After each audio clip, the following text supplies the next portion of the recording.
salam, biz Kəmal müəllimin şagirdləri. Bugün sizlərlə birlikdə sual-cavab edəcəyik. Başlayalım. Ümid, ismin qrammatik şəkilləri hansılardır? Cəm, məsuliyyət, hal, şəxs. Məsələn, Məsələn, dostlarımızdandır. oradakı ımız şəkilsi ayan nəyin şəkilsidir? Mənsubiyyət. İsmin hansı halıdır ki, xəbər ola bilməz? Gülay, təsirli yal. Məsələn, necə ola bilməz? Ayanıdır. Bəli, ayanıdır demək olmaz deyə təsirliyə xəbər olmur. Düzdür. Sifətin qrammatik şəkilləri hansılardır? Bəli, dərəcə şəkilçilər qrammatikdir. Arzum, azaltma dərəcəsi sintaktik yolla düzəlt. Yəni sözlər düzəldir. Məsələn, aha.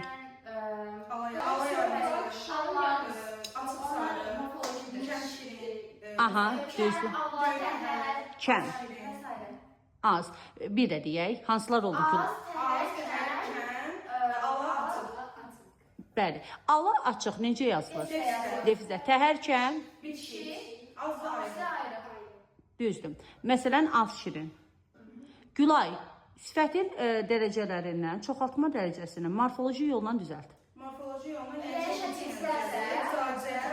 tırısı, bir də abbaq şəkilçiləri ilə düzəlir. Cacə həm ədad ola bilir, həm sifət ola bilir, həm qoşma ola bilir. Qoşma olduqda canı nə ilə əvəz edirik? Məsələn?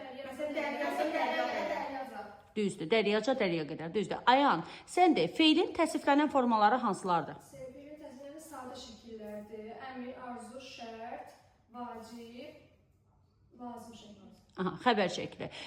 Zabitə, xəbər şəkli nədir? Xəbər şəkli zaman üstündən üstəgəl şəxs deməkdir. Aha, məsələn, indiki zamanı misal deyil. Məsələn, nə deyərsən? Gəlirəm. Düzdür. Ümid, vacib şəklin şəkilçisi. Lazım, malı, məli. Malı, məli. Malı plus şəxs deyirik. Məsələn, necə izah verərsən? Məsələn, gəlməliyəm, oxumalıyam. Ümid, hansı şəklin inkarı yalnız deyil sözü ilə düzəlir? Ya, şey deyil, Lazım.